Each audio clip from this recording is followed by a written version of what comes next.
Hello guys, welcome to my YouTube channel The Extreme Knowledge. আরিয়েন্ট বইয়ের higher স্কেলের ম্যাথমেটিক্সগুলো যেগুলো আছে ট্রেন সংক্রান্ত সমস্যার আজকে সেই অঙ্কগুলো করব আমরা খুব সুন্দর শর্টকাট পদ্ধতির সাহায্যে। আজকে তোমাদের ক্লাস নাম্বার 9। এর আগে অনেকগুলো ক্লাস হয়ে গেছে, প্লেলিস্ট অ্যাড করা আছে। তোমরা যারা আগের ভিডিওগুলো দেখোনি তারা প্লেলিস্টের সাহায্যে আগের ভিডিওগুলো তোমরা দেখে নেবে। এবং যে কোশ্চেনগুলো আমি স্কিপ করছি, আমি যে টাইপের কোশ্চেনগুলো তো সবই করে দিচ্ছি, এবং যেই কোশ্চেনগুলো একই টাইপের স্কিপ করছি সেগুলো তোমরা নিজেরা বাড়িতে প্র্যাকটিস করবে। এবং তোমাদের তাতেও কোনো যদি সমস্যা থেকে থাকে তোমরা নিচে কমেন্ট বক্সে কমেন্ট করবে, বা আমাদের ফেসবুক পেজে তোমরা জয়েন হও, তোমরা পোস্ট করতে পারো, বা আগের দিন তোমাদেরকে আমি আমার নিজের নাম্বার দিয়েছিলাম, হোয়াটসঅ্যাপ নাম্বার, ওখানে তোমরা হোয়াটসঅ্যাপ করতে পারো। অনলি ফর হোয়াটসঅ্যাপ, কল করবে না, অনলি ফর হোয়াটসঅ্যাপ। আগের ক্লাসে আমি নাম্বার শেয়ার করেছিলাম লাস্টের দিকে। তো তোমরা কপি পেন নিয়ে রেডি হয়ে যাও এবং আমার সঙ্গে সঙ্গে তোমরা নিজেরাও ট্রাই করো প্রিভিয়াস কনসেপ্ট কাজে লাগিয়ে। আগের দিন এগুলো সব হয়ে গেছিল।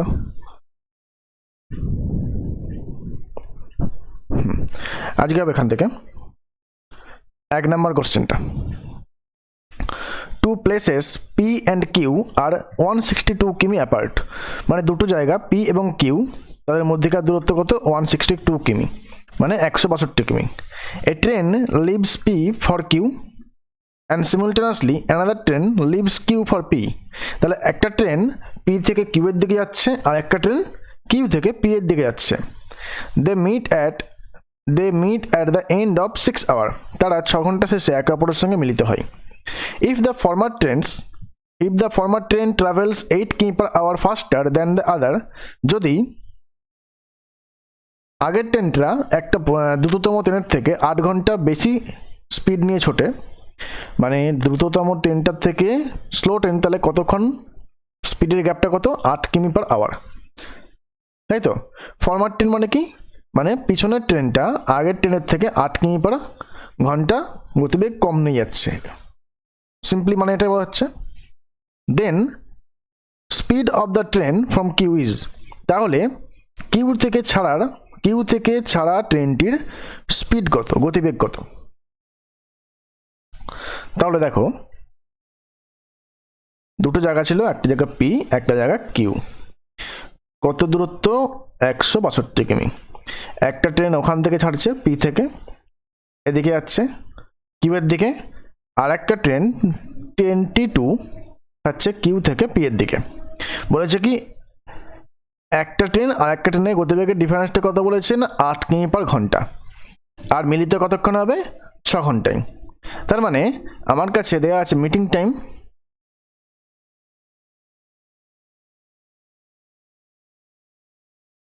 টাইম দেওয়া আছে 6 ঘন্টা, ডিস্টেন্স দেওয়া আছে কত? 162 কিমি। তার মানে এখান থেকে আমি কি পাবো? টাইম দেওয়া আছে, ডিস্টেন্স দেওয়া আছে, এখান থেকে আমি রিলেটিভ স্পিডটা পাবো।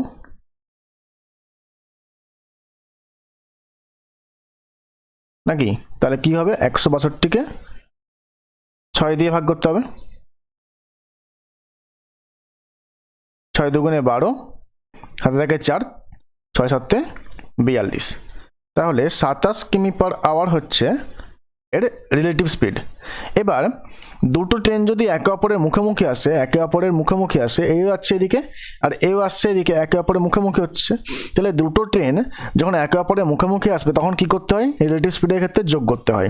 তার মানে আমি বলতে পারি একটার স্পিড যদি S1 হয়, তাহলে আর একটা স্পিড কত হবে? S1 প্লাস 8, নাকি? একটা স্পিড যদি S1 হয় আর একটা স্পিড কত হবে? S1 প্লাস 8, ঠিক তো? কারণ 8 কিমি বেশি বলেছে। তাহলে দুটোকে যোগ করে দাও, S1 প্লাস 8 সমান হচ্ছে গিয়ে 27, বা 2S1 সমান 19, 27 থেকে 8 বাদ হয়ে যাবে, বা S1 সমান হচ্ছে কত? 19/2, নাকি? সমান কত? 9 × 1 = 2, 2 × 18, 9 × 1 2 কিমি পার আওয়ার। তাহলে এটাই হচ্ছে গিয়ে উত্তর। বুঝে গেল? কারণ 27 হচ্ছে আমার রিলেটিভ স্পিড, একটার থেকে একটা 8 কিমি বেশি। তাহলে S1 যদি একটা হয় তাহলে একটা আর একটা কত হবে, S1 + 8 হবে। তাহলে দুটোকে যোগ করলেই আমি সেটা ভাবো যোগ করলাম কেন, কারণ রিলেটিভ স্পিডের ক্ষেত্রে যখন একে অপরের মুখোমুখি আসে তখন কি করতে হয়, যোগ করতে হয়। A freight train left Delhi for Mumbai at an average speed of 40 km/h. একটি মালগাড়ি দিল্লি থেকে মুম্বাইয়ের দিকে যাচ্ছে কত স্পিড নিয়ে, 40 কিমি/ঘন্টা। 2 hours later an express train left Delhi for Mumbai. 2 ঘন্টা পরে একটা এক্সপ্রেস গাড়িও দিল্লি থেকে মুম্বাইয়ের দিকে রওনা হলো। Following the flight train on a parallel track, মানে একই দিকে যাচ্ছে। ফলোয়িং দ্য প্যারালাল ট্রেন মানে যেটার দিকে মালগাড়ি যাচ্ছে সে একই দিকে যাচ্ছে। At an average speed of 60 কিমি/h। তাহলে এক্সপ্রেস ট্রেনটার স্পিড কত বলেছে, 60 কিমি/h। How far from Delhi would the express train meet the flight train. Delhi থেকে কত দূরে এক্সপ্রেস ট্রেনটি মালগাড়িটিকে ধরে ফেলবে। তাহলে কত, তোমরা আবার ছবি এঁকে নাও। এটা মুম্বাই, এটা এটা এটা মুম্বাই, এটা হচ্ছে দিল্লি। ঠিক আছে, এখান থেকে কি ছাড়ছে, ফ্লাইট ট্রেন ছাড়ছে, আর এখান থেকে এক্সপ্রেস ট্রেন ছাড়ছে। এক্সপ্রেস ট্রেনটা ফ্লাইট ট্রেনে কতক্ষণ পর ছাড়ে, 2 ঘন্টায়, তাই তো। এক্সপ্রেস ট্রেনটা কতক্ষণ পর ছাড়ে, 2 ঘন্টা পর ছাড়ে। ফ্লাইট ট্রেনের গতিবেগ কত ছিল না, 40 কিমি/h। আবার তার মানে এক্সপ্রেস ট্রেনটা তো 2 ঘন্টা পর ছাড়ছে, তাহলে ফ্লাইট ট্রেনটা ওই 2 ঘন্টায় কত কিমি যাবে।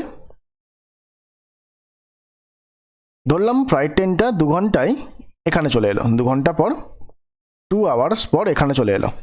তার মানে ফ্লাইট ট্রেনের গতিবেগ যদি এটা হয় তাহলে ফ্লাইট ট্রেনে 2 ঘন্টায় কতখানি ডিস্টেন্স কভার করবে, না ডিস্টেন্স কতখানি কভার করবে, 2 ঘন্টা into speed, speed into time সমান হচ্ছে 80 কিমি কভার করবে। তাহলে 80 কিমি কভার করছে 2 ঘন্টায়, তাই তো। এক্সপ্রেস ট্রেনের গতিবেগ কত, 60 কিমি/h। 60 কিমি/h এক্সপ্রেস ট্রেনের গতিবেগ। তাহলে রিলেটিভ স্পিডটা কত হবে,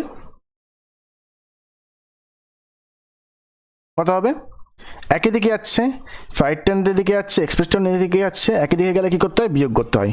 তাহলে কি হবে, 60 - 40 সমান হচ্ছে 20 কিমি/h হচ্ছে যে এর রিলেটিভ স্পিড। তাহলে এই 80 কিমি ডিস্টেন্সটা রিলেটিভ স্পিড দিয়ে কত সময় লাগছে দেখো, না রিলেটিভ টাইম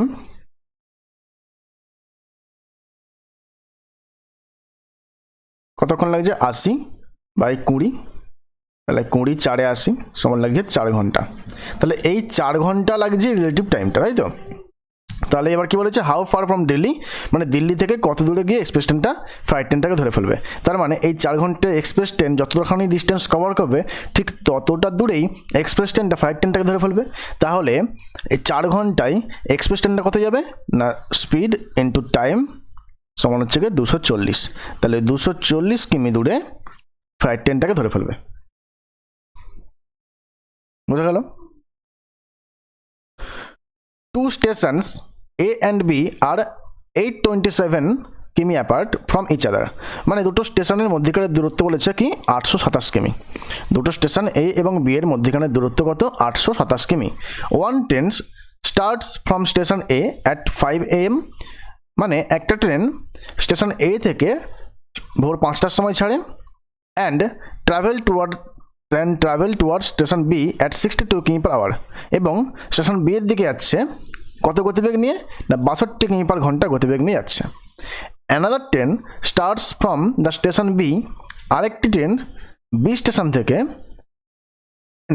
সকাল 7টার সময় ছাড়ে, and travel toward station A at 59 কিমি/h, এবং স্টেশন এ এর দিকে যাচ্ছে কত গতিবেগ নিয়ে, না 59 কিমি/ঘন্টা গতিবেগ নিয়ে। At what time they will meet, কখন তারা একে অপরের সঙ্গে মিলিত হবে। তাহলে দুটো স্টেশন ছিল এ আর বি, কত দূরত্ব, না 827 কিমি। একটা ট্রেন এ থেকে ছাড়ছে, তার গতিবেগ কত ছিল, 5টার সময় ছাড়ছে, 5টা m, গতিবেগ কত ছিল এর না 62, আর একটা স্টেশন থেকে ছাড়ছে, বি স্টেশন থেকে ছাড়ছে কটার সময় না 7টার সময়, স্পিড কত 59। তার মানে এই যে 2 ঘন্টা পর ছাড়ছে, তাহলে 2 ঘন্টা এই ট্রেনটাকে চালিয়ে নিই। 2 ঘন্টা তো পর ছাড়ছে, এই ট্রেনটা ছাড়ার 2 ঘন্টা পর এই ট্রেনটা ছাড়ছে, তাহলে 2 ঘন্টা এই ট্রেনটাকে চালিয়ে নিই আমি। তাহলে 2 ঘন্টায় এই ট্রেনটা কতখানি ডিস্টেন্স কভার করবে না 62 গুণিত 2 কত 124 কিমি কভার করবে 2 ঘন্টায় এই ট্রেনটা। তারপর গিয়ে এই ট্রেনটা ছাড়ছে নাকি, 2 ঘন্টায় এই ডিস্টেন্সটা কভার করছে প্রথম ট্রেনটা। তার মানে কতখানি দূরত্ব পড়ে আছে না রিমেনিং ডিস্টেন্স কত, রিমেনিং মানে বাকি দূরত্ব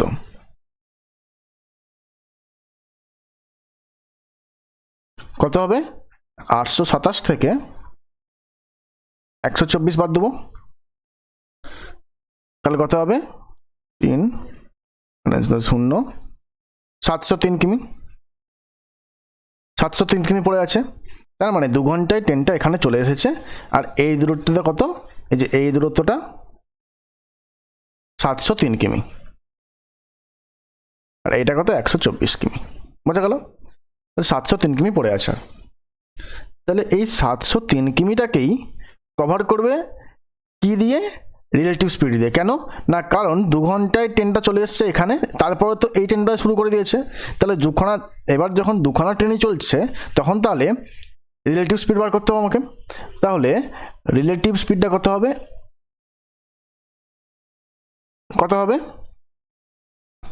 একে অপরের উল্টো দিক থেকে আসছে, কি হবে তাহলে যোগ হবে। তাহলে 62 প্লাস 59 কত হয় 121 কিমি পার ঘন্টা এদের রিলেটিভ স্পিড। তাহলে ডিস্টেন্স এটা, স্পিড এটা, টাইম কত লাগবে না 703 যদি 121, তোমার কত হবে 6 যাবে না, 12 6 72 যাবে, তাহলে 5 যাবে 121 5-এ কত 605, 703কে বাদ দিলে থাকে 5, এটা তাহলে আওয়ার হবে 5 আওয়ার 98, 90 পরে থাকে 98 মানে 48 মিনিট, 48 মিনিট কত 35, হ্যাঁ 35 সেকেন্ড, 48 মিনিট 35 সেকেন্ড থাকে। 98 মানে 48 মানে ওটাকে আবার মিনিট সেকেন্ডে করলে কত আসবে 48 মিনিট 35 সেকেন্ড। তার মানে টাইম টোটাল কত লাগছে 5 ঘন্টা 48 মিনিট 35 সেকেন্ড। তাহলে কতক্ষণে মিলিতে হবে, অ্যাট হোয়াট টাইম বলছে কতক্ষণে মিলিতে হবে না 7টার সঙ্গে যোগ করে দেবো, তাহলে প্লাস 7 AM করে দেবো, কারণ শেষ ট্রেন নিতে হয়, শেষ যেটা টাইমটা নিতে হয়, কারণ প্রথম ট্রেনটা চালিয়ে নিচ্ছি তো এখন তো 7টা বেজে গেছে। প্রথম ট্রেনটা 5টায় ছাড়ার পরে 2 ঘন্টা চলার পর কতক্ষণ টাইম হয়েছে 7টা হয়েছে তো, তাহলে 7টা হয়েছে যখন 7টার পরে তো রিলেটিভ স্পিডটা আমরা কাজে লাগাচ্ছি, সকাল 7টা বাজার পরে তখন তো আমরা রিলেটিভ স্পিডটা কাজে লাগাচ্ছি, তাহলে সকাল 7টার সঙ্গে যোগ করবো এই টাইমটা, ঠিক আছে 5টার সঙ্গে নয়। ওকে, তাহলে কত হবে হচ্ছে 12 48 মিনিট 35 সেকেন্ড, তাহলে এই টাইমে মিলিতে হবে, বোঝা গেল। Train A traveling at s meter per second can cross a platform double its length in 21 second. Train A যেটা s মিটার পার সেকেন্ড গতিবেগে ছুটছে can cross A platform double it's length, এর দৈর্ঘ্যে ট্রেনের দৈর্ঘ্যের দ্বিগুণ দৈর্ঘ্যের একটি প্ল্যাটফর্মকে 21 সেকেন্ডে অতিক্রম করে। The same train travelling s plus 5 metre per second, একই train s plus 5 metre per second নিয়ে গতিবেগ নিয়ে যাত্রা করলে can cross the same platform, একই প্ল্যাটফর্মটিকে in 18 second, can cross the same platform in 18 second, মানে একই প্ল্যাটফর্মটিকে 18 সেকেন্ড অতিক্রম করে। What is the value of S, S এর ভ্যালু কত? খুব সুন্দর অঙ্ক। তাহলে টাইমের রেশিও প্রথমে বার করো, T1 T2, প্রথমে টাইম কত লাগছিল না 21, পরের টাইম কত লাগছে 18। তাহলে স্পিডের রেশিও কি হবে উল্টে যাবে, 18 21, কাটাকাটি করো, 3 6 18, 3 7 21। তাহলে এখানে 6, প্রথমে 6 স্পিড ছিল আর এখানে তার লাস্টে 7 স্পিড ছিল। স্পিড এখানে কত বলেছে বেশি, একটা এস, এই যে একটা এস আর একটা এস প্লাস 5, মানে স্পিড এখানে কত বেশি এটার থেকে এটা না 5 মিটার পার সেকেন্ড বেশি, তাই না? এস যেমন ছিল এখানে তেমনও আছে, প্লাস 5 আছে, মানে এর থেকে আরও 5, এই এসের থেকে আরও 5 মিটার পার সেকেন্ড বেশি। তার মানে রেশিও ভ্যালুতে কত বেশি, 6 ছিল 7 আছে, কত বেশি 1 বেশি। তাহলে আমি বলতে পারি 1-এর ভ্যালুই 5, নাকি 1-এর ভ্যালুই 5। তাহলে 6-এর ভ্যালু কত হবে 30, 7-এর ভ্যালু কত হবে 35। তার মানে কি দেখো 30 প্লাস 5 করলে 35 চলে আসছে, ঠিক কি না? তার মানে এস এর ভ্যালু কত হবে 30, এটাই হচ্ছে উত্তর। বোঝা গেল? A train traveling at 48 km per hour completely cross another train having half length of first train and traveling in opposite direction at 42 km per hour in 12 seconds। মানে একটি ট্রেন যেটি 48 কিমি পার ঘন্টা বেগে ছুটছে, completely cross another train having, এই ট্রেনের দৈর্ঘ্যের অর্ধেক দৈর্ঘ্যের একটি ট্রেনকে 12 সেকেন্ডে অতিক্রম করে, যেটি 42 কিমি পার ঘন্টা গতিবেগে ছুটছে। It also passes A railway platform in 45 second. এটি আবার একটি রেলওয়ে প্ল্যাটফর্মকে 45 সেকেন্ডে অতিক্রম করে। What is the length of the platform? প্ল্যাটফর্মের দৈর্ঘ্য কত? ঠিক, তার মানে কি বলতে যাচ্ছে, একটা ট্রেন আছে, এই যে ধরো একটা ট্রেন,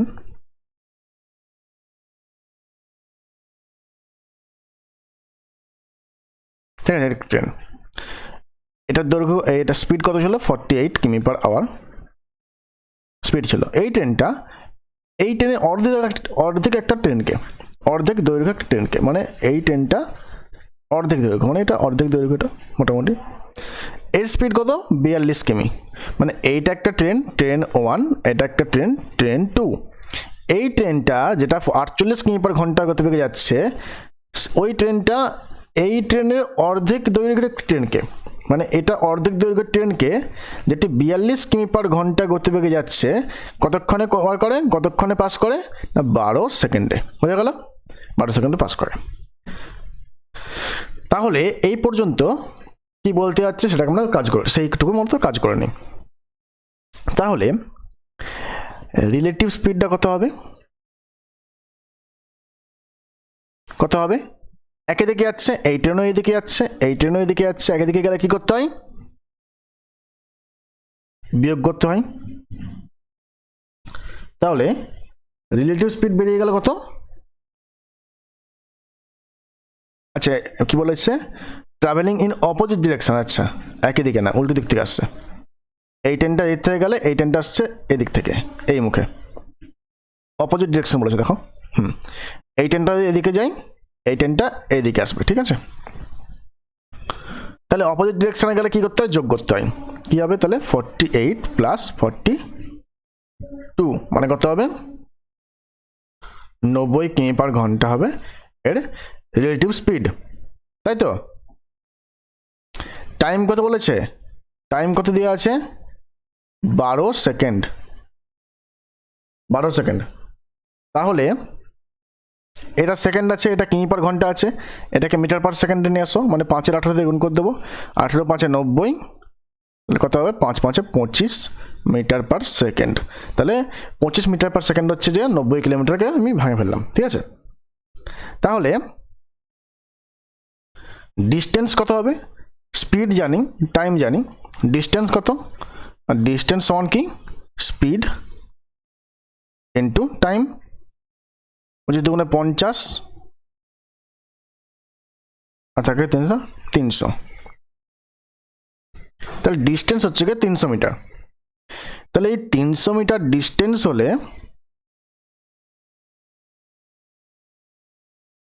প্ল্যাটফর্মের লেন্থটা কত হবে, 300 মিটার যদি ডিস্টেন্স হয়, 300 মিটারটা কি, এটা কি ডিস্টেন্স, মানে এটা রিলেটিভ লেন্থ, এটা তো রিলেটিভ লেন্থ। কারণ কি, এই ট্রেনে চলছে এই ট্রেনে চলছে, মানে যেটা পাচ্ছি ওটা কি হবে, রিলেটিভ লেন্থ হবে। তাহলে এই 300 মিটারটা এই দুটো ট্রেনের লেন্থের যোগফল, নাকি রিলেটিভ স্পিড লেন্থ মানে কি, এই 300 মিটার কি এই দুটো ট্রেনের দৈর্ঘ্যের যোগফল। আর এই দুটো ট্রেনের দৈর্ঘ্য অনুপাতটা কি ছিল, কি বলেছিল, হাফ লেন্থ বলেছিল, যে একটা ট্রেনের দৈর্ঘ্যের অর্ধেক। তার মানে ট্রেন 1 ট্রেন 2, তাহলে এটা যদি ট্রেন 1 হয় তাহলে এর যদি 2 হয় ট্রেন 2 এর কত হবে, হাফ, অর্ধেক হবে, তাই তো। এর 2 হলে এর হাফ হবে, অর্ধেক হবে। তাহলে মোট এখানে কত, রেশিও হচ্ছে 3, তাহলে 3 সমানে 300, 1 সমান তাহলে কত 100, তাহলে প্রথম ট্রেনের দৈর্ঘ্য কত হবে 200 আর শেষে হবে 100, এর 200 এর 100। এবার কি বলেছে, এই ট্রেনটাই 45 সেকেন্ডে একটা রেলওয়ে প্ল্যাটফর্মকে অতিক্রম করে। তাহলে এই ট্রেনটা এই স্পিড নিয়ে 48 কিমি/আওয়ার স্পিড ছিল, আর এই টাইমে একটা প্ল্যাটফর্মকে কভার করছে। তার মানে কতক্ষণই ডিস্টেন্স কভার করছে দেখে নিই। ডিস্টেন্স সমান কত, স্পিড ইন্টু টাইম, স্পিড কত 48 গুণিত 5 এর 18, 5 এর 18 কেন করলাম, এটা কিমি/আওয়ার ছিল, এটা সেকেন্ডে আছে, তাই তো, গণিত হচ্ছে 45, তাহলে কত 6 3 18, 6 8 48, 3 15 45, তাহলে 15 8 120, 120 5 600, 600 মিটার কভার করছে এই টাইমে। আর ট্রেনের নিজের দৈর্ঘ্য কত ছিল 200, প্রথম ট্রেনের নিজের দৈর্ঘ্য কত ছিল 200 ছিল, তাহলে 600 থেকে যদি 200 বাদ দিই তাহলে কত হচ্ছে 400, তাহলে এটাই প্ল্যাটফর্মের দৈর্ঘ্য, ঠিক। তো ঠিক আছে, এরপর অঙ্কগুলো তোমাদের নেক্সট ক্লাসে হবে। তো চ্যানেলটিকে যারা যারা এখনো সাবস্ক্রাইব করোনি প্লিজ সাবস্ক্রাইব তোমরা করে নাও, যাতে তোমরা নেক্সট ভিডিওর আপডেট সবার আগে পেয়ে যাও। এবং ভালো লেগে থাকলে লাইক অবশ্যই করবে, শেয়ার অবশ্যই করবে।